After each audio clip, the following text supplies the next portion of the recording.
बेलगाम मर्दानगी। मामा की नज़र उस पर पड़ी तो माँ गुस्से में उठी और उसे चप्पलों से मारने लगी। ऐसा लग रहा था जैसे जन्मों जन्मों का गुस्सा भरा है माँ के अंदर। जो चप्पल अभी जुड़ा कर लाई थी उसी से उसे मारते मारते उसे दोबारा तोड़ दी और बोली, बता वो कहाँ है। मेरा नाम है मेहरुनिशा और आपका मेरे चैनल पे स्वागत है।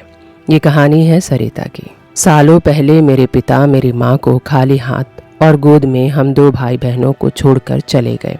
जाते जाते उन्होंने सब कुछ बेच दिया, हमारी दुकान, हमारा घर, यहाँ तक कि माँ के गहने भी। बिल्कुल खाली हाथ मेरी माँ हम दोनों भाई बहन को लेकर नानी के घर चली आई। जब हम अपनी माँ से पूछते कि माँ पापा कहाँ हैं, तो माँ कहती, बेटा वो बैराग हो गए हैं।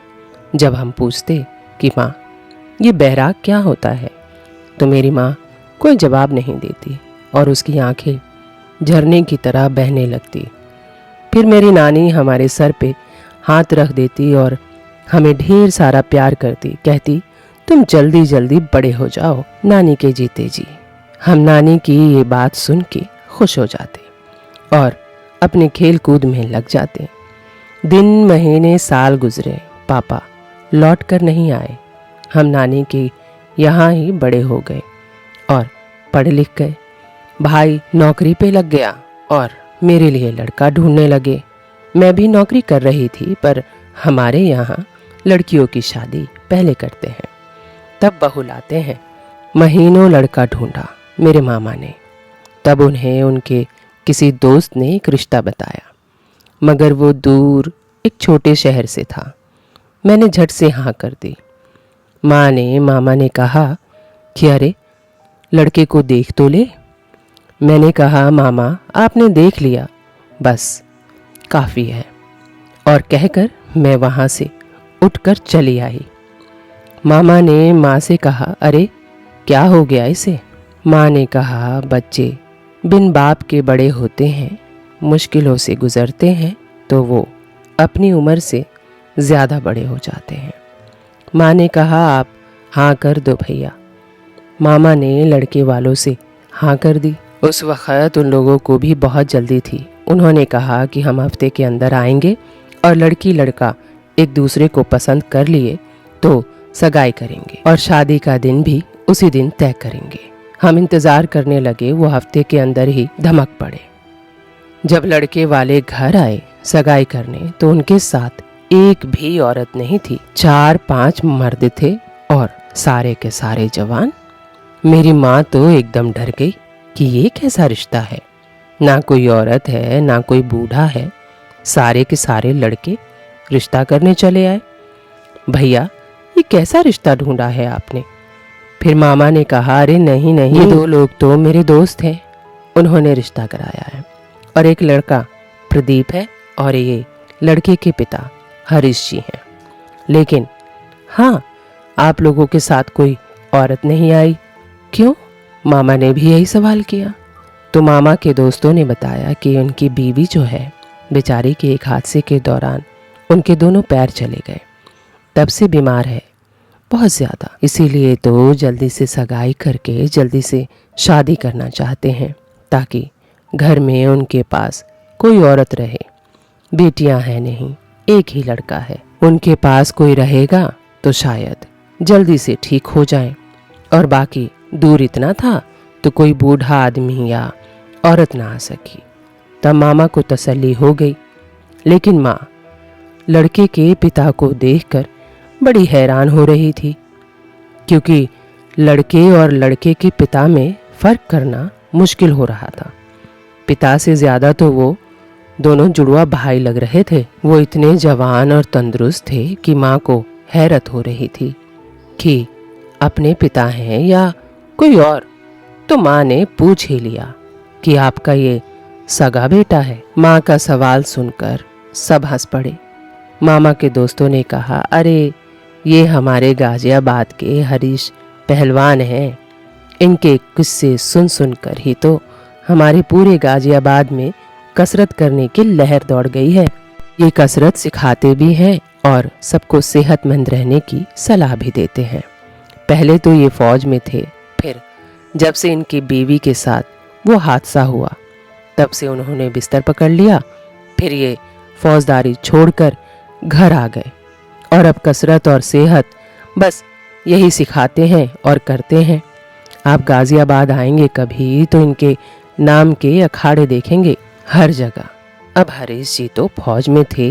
ये सुनकर माँ और मामा को एकदम इत्मीनान आ गया, तो उन्होंने कोई ज़्यादा सवाल नहीं पूछा और सगाई हो गई। 3 महीने बाद ही शादी का दिन भी रख दिया गया। प्रदीप जाते जाते अपना फ़ोन मुझे पकड़ा गए। मैं ले नहीं रही थी तो माँ ने कहा ले लो, तो फिर मैंने लेकर रख लिया। अब रोज़ प्रदीप ऑफिस से निकलते ही मुझे फ़ोन करते और बात करते। बातें करते करते 3 महीने कैसे गुजर गए पता ही नहीं चला। प्रदीप अब अजनबी नहीं थे मेरे लिए। इतनी बातें कर चुके थे हम दोनों। मेरे घर में क्या बना है से लेकर उनकी माँ ने क्या कहा तक हम दोनों को पता रहती थी। इन 3 महीनों में कई बार प्रदीप मुझसे मिलने आए थे। बहुत बार उनकी माँ से भी बात हुई थी। मेरी माँ ने भी बात की थी। शादी को 1 हफ्ता रह गया था, तब उनकी माँ हमारे यहाँ आई थी। बेचारी व्हीलचेयर पर बैठी थी। उन्हें देखकर बड़ी दया आई थी। माँ जी ने मुझे बहुत प्यार किया था। बड़े सारे तोहफे भी लाई थी। मेरी माँ बहुत खुश थी कि अच्छा नसीब होगा मेरी बेटी का। अब शादी का वो दिन भी आ गया और शादी भी हो गई। मैं जब अपने ससुराल गाजियाबाद पहुंची तो मेरी सास ने मेरे हाथ में पूरे घर की जिम्मेदारी दे दी और यहाँ तक कि तिजोरियों की चाबी भी, और कहा अब तुम ही ख्याल रखो घर का। मैं तो बीमार ही रहती हूँ। हंसते खेलते उस घर में 6 महीने निकल गए और पता भी नहीं चला। मेरे ससुर की लोग बड़ी इज्जत किया करते थे। जवान हो या बूढ़ा, सबको वो सेहत सही रखने की सलाह देते थे। उनकी ज़्यादातर दोस्ती जवान लड़कों से रहती, क्योंकि कसरत करने की चाहत जवान लड़कों को ज़्यादा रहती है। मेरे ससुर और मेरे पति एकदम सुबह ही उठ जाते और पहले कसरत करते, तब नाश्ता करते। मेरे पति काम पे चले जाते और मेरे ससुर जी ने अखाड़ा खोल रखा था अपने घर के पीछे। वो पूरा दिन उसी में रहते। आते माँ के पास बैठते, दिन का खाना खाते, माँ जी के साथ ही करते और फिर अखाड़े में चले जाते। वक्त गुजरता गया। मैं घर में बहू से छोटी मालकिन बन गई। 2 नौकरानी थी, वो अपना काम करके चली जाती। सारा दिन मैं और माँ जी गप्पे हाँकती। फिर एक दिन सुबह जब मैं माँ जी के कमरे में गई तो माँ जी सांस नहीं ले पा रही थी। मैंने कसरत कर रहे ससुर जी को और अपने पति को आवाज़ लगाई। वो लोग जल्दी से आए और मेरे पति डॉक्टर को फ़ोन लगाने लगे। जब तक मेरे ससुर जी ने मेरी सास को एक ही हाथ से उठाकर ले भागे डॉक्टर के यहाँ। मैं देखती रह गई। मैं और मेरे पति भी भागे उनके पीछे पीछे। हम लोग हॉस्पिटल पहुँचे। मेरी सास को जल्दी से ऑक्सीजन लगाई गई, पर जब तक बहुत देर हो गई थी वो बच नहीं पाई। उनका देहांत हो गया। पूरा घर गम में डूब गया। कई महीनों तक ससुर जी मेरी सास के बिस्तर पर ही पड़े रहे। वो रोते नहीं, बस खामोश पड़े रहते। ना अखाड़े जाते, ना किसी से मिलते। कोई उनको मिलने आता तो मुझसे मना करवा देते। मेरे पति भी दुख में रहते, पर वो थोड़ा संभल गए थे। लेकिन ससुर जी संभल नहीं पा रहे थे।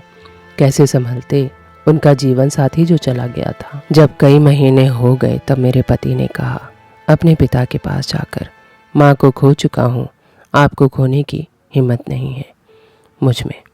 तब मेरे ससुर जी को शायद बेटे के प्रेम ने आवाज़ दे दी और वो अपने बेटे का हाथ पकड़कर उस दिन बहुत रोए और बोले कि तू मेरी दुनिया है बेटा। बाप बेटे का वो प्रेम मैंने कभी देखा ही नहीं था। मेरे पिता तो बचपन में ही हमें अपने होते हुए अनाथ कर गए, तो बाप का दुलार भला मैं क्या जानूं। फिर उस दिन के बाद मेरे ससुर पहले की तरह ही सुबह उठते और अपने काम में लग जाते। 6 महीने हो गए थे, सब पहले जैसा हो गया। फिर एक दिन मैं माँ जी के कमरे की सफाई कर रही थी कि तभी ससुर जी आए और मुझे बोले इस कमरे को ताला लगा दो मैं अब इस कमरे में नहीं सोऊंगा। मुझे ये सुनकर अजीब लगा। मैं तुरंत बोली, क्यों बाबूजी? वो बोले, जितना बोला है उतना करो। अजीब बात है, इससे पहले ससुर जी ने इस तरह बात मुझसे कभी नहीं की थी। मुझे लगा शायद मूड खराब होगा इसलिए बोल दिया होगा। मैंने कमरे को ताला नहीं लगाया क्योंकि मेरे पति रोज़ उस कमरे में अकेले 1 घंटा बैठा करते थे। शाम को ससुर जी आए तो ज़ोर ज़ोर से डांटने लगे, सरिता तुमको बोला था कमरे को ताला लगाओ, तुम सुनती क्यों नहीं हो? तभी उस कमरे से मेरे पति बाहर आ गए। बोले, क्यों पिताजी, क्यों ताला लगवा रहे हो? वो बोले, बस लगा दो, मैं दूसरे कमरे में रहूँगा। बोलकर बाहर चले गए। अजीब बात है, कभी शाम को बाहर नहीं जाते, अब देर में घर आते हैं। क्या हो गया है बाबूजी को? प्रदीप अपने सर पर हाथ रखकर आंगन में डले चारपाई पर बैठ गए। उस दिन वो बैठे बैठे बाबूजी का इंतज़ार करने लगे कि आएंगे तो मैं बात करूँगा। प्रदीप इंतज़ार करने लगे। इंतज़ार करते करते देर हो गई तो प्रदीप ने उस बीच कई बार फ़ोन भी किया, लेकिन बाबूजी ने फ़ोन काट दिया। जब बाबूजी आए तो बड़े खुश थे और कोई गाना गुनगुनाते हुए घर में दाखिल हुए। प्रदीप और मैं, हम दोनों ने बाबूजी को इस तरह कभी नहीं देखा था। वो अपने टाइम टेबल के बड़े पाबंद थे। फौज में रहे हैं तो उनको टाइम को बर्बाद करने वाले बड़े बुरे लगते थे और वो खुद भी 8 बजे सोने वाले और सुबह 4 बजे उठने वाले। क्या हो गया था? उनको अजीब आशिक सा हाल कर रखा था। शायरी पढ़ने लगे, गीत सुनने लगे, अखाड़े बस खुद की कसरत के लिए जाते। अब लड़कों को कोई ट्रेनिंग नहीं देते थे, सारा दिन बस फ़ोन पर लगे रहते। 2 दुकानें चल रही थीं, वहीं कभी कभी चले जाते थे। कसरत करने के बाद नहा धोकर खुशबू लगाकर कहते, जा रहा हूँ दुकान, और निकल जाते। ना दोपहर का खाना खाने आते, ना हमसे ज़्यादा बात करते। एक दिन प्रदीप घर पर ही थे, तभी दुकान से लड़का आया। बोला, भैया मैं हिसाब के पैसे देने आया हूँ। 1 हफ्ते से मालिक दुकान पर नहीं आए तो मैं सोचा खुद ही चल कर दे आऊँ। प्रदीप खामोशी से पैसे ले लिए। पैसे देखे तो वो बहुत कम थे।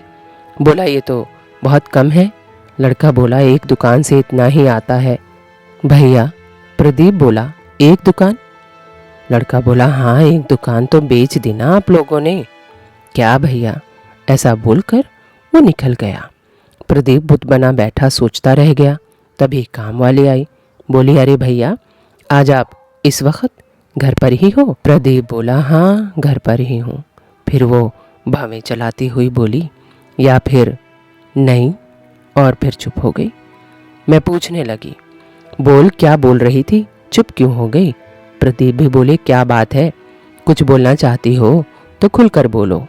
तब वो मुस्कुराती मुस्कुराती बोली, क्यों आप लोगों को नहीं पता जो मुझसे पूछ रहे हो? नई माँ आने वाली है आप लोगों की। ये सुनकर तो हम दोनों को सब समझ में आ गया कि बाबूजी का रवैया इतना क्यों बदला हुआ है। फिर प्रदीप और मैं एक दूसरे की तरफ देखकर मुस्कुराने लगे। इसमें कोई बुराई तो नहीं है, वो तो अभी खूब तंदुरुस्त है, स्वस्थ है और जवान भी दिखते हैं, तो क्या बुराई है। अगर उन्होंने कोई जीवन साथी ढूंढ लिया है तो हमने फैसला किया कि बाबूजी की शादी कर देंगे। जब शाम को बाबूजी घर आए तो हमने बात की। उनको बोला कि हमें सब मालूम है, अगर आप चाहें तो हम रिश्ता लेकर उनके घर चलेंगे। तो ससुर जी बहुत खुश हो गए। बोले, वो अकेली है बेचारी, ने भाई बहन को पालते पालते खुद ही कुंवारी रह गई। एक विकलांग लकवाग्रस्त भाई है, उसी की सेवा करती है। मेरी उम्र से कुछ 1-2 साल ही छोटी होगी। उसने अब तक शादी नहीं की है और अभी कुछ महीने पहले ही वो गाज़ियाबाद आई है, इधर ही रहती है। उसके कुछ रिश्तेदार हैं यहाँ, वो भी कुछ दिन पहले ही यहाँ आए हैं। तो ठीक है, फिर एक काम करो बहू, तुम अपनी माँ और मामा को यहाँ बुला लो और फिर चलेंगे उसके घर रिश्ता करने। मैंने झट से फ़ोन उठाया और माँ और मामा को बताया। और उन्हें बुला लिया। वो लोग भी खुश थे। अगले दिन ही मेरे ससुराल पहुंचे। फिर हम लोग उसके दूसरे दिन लड़की यानी मेरी होने वाली सास के घर रिश्ता लेकर निकल गए। उसके घर के पास पहुंचे तभी माँ की चप्पल टूट गई। मामा ने कहा, तुम लोग अंदर चलो, तब तक मैं दीदी की चप्पल ठीक करा के उनके साथ आता हूँ। फिर मैं, प्रदीप और बाबूजी हम लोग सब साजो सामान लेकर उसके घर के अंदर दाखिल हुए। उसके घर में तो 3 औरतें थी और एक आदमी जो लकवाग्रस्त था, जिसका मुंह टेढ़ा था। उसे अपना बड़ा भाई बता रही थी, लेकिन जैसे ही बोली वो कुछ तोतली आवाज में इशारा करने लगा, हाथ भी पटकने लगा। वो उसे अंदर के कमरे में लेकर चली गई और दरवाज़ा बंद कर दिया और कहने लगी कि इसकी वजह से ही मैं शादी करने से कतराती हूँ। फिर बाकी सबसे परिचय कराने लगी। एक बूढ़ी औरत थी जिसे वे अपनी बुआ बता रही थी। एक उसी के बराबर अधेड़ उम्र की औरत थी जिसे वो खुद की बहन बता रही थी। फिर उसने बाबूजी से पूछा कि बाकी लोग भी तो आने वाले थे, वो लोग नहीं आए हरीश जी?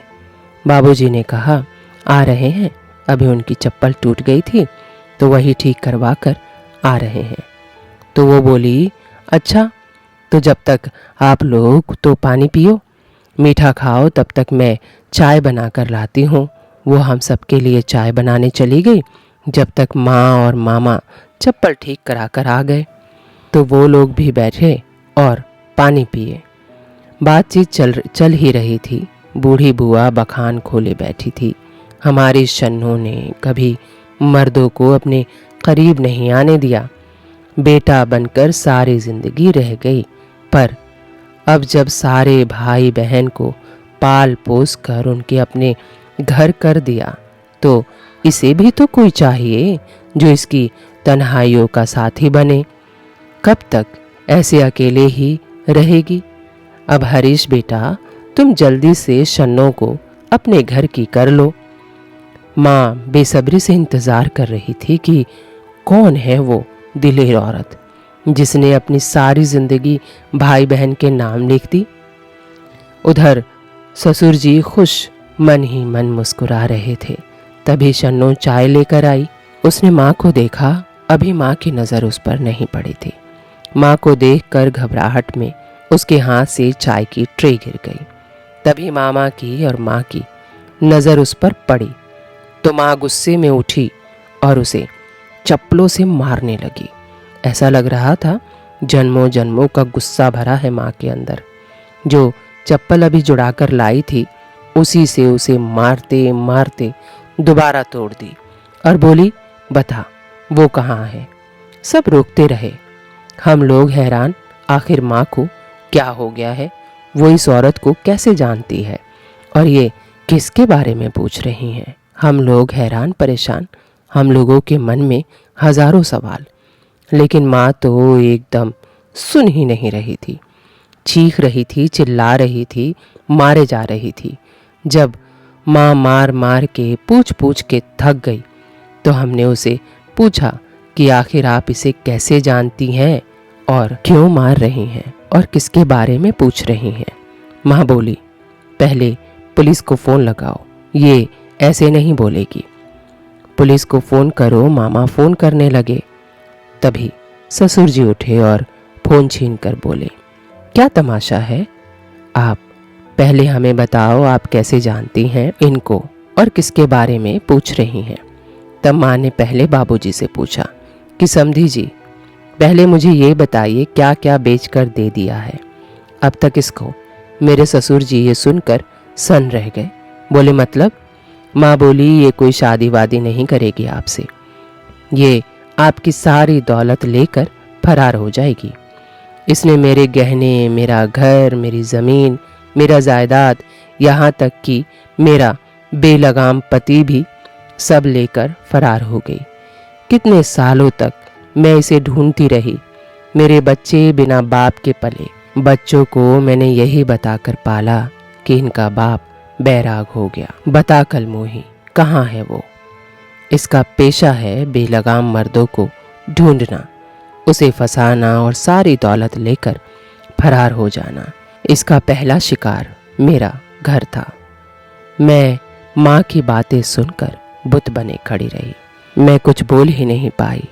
तभी मेरे पति ने माँ की बात सुनकर पुलिस को फ़ोन लगाने लगे। तभी वो बोली, रुक जाओ, मैं बताती हूँ वो कहाँ है। फिर उसने दरवाज़ा खोला, उस विकलांग आदमी को बाहर ले आई। बोली, ये रहा तुम्हारा पति। ये सुनकर हमारे तो होश ही उड़ गए कि माँ कहती थी पापा बैराग हो गए हैं, लेकिन पापा तो इस औरत के साथ हैं। हजारों सवाल थे मेरे मन में। उधर माँ गुस्से में उस विकलांग आदमी को देख रही थी, लेकिन कुछ बोल नहीं पा रही थी। वो आदमी भी माँ को देख अपने कांपते हाथों को जोड़कर सर झुकाए हुआ था। माँ के सामने ये सब देखकर और सुनकर मेरे ससुर को इतना धक्का लगा, वो एकदम सर पकड़कर बैठ गए। इतने दिन से भाई बता रही थी ये मेरा समधी है, क्या करने जा रहा था मैं। तब मेरे ससुर ने पुलिस को फ़ोन लगा ही दिया। पुलिस आई और उसे गिरफ्तार करके ले गई।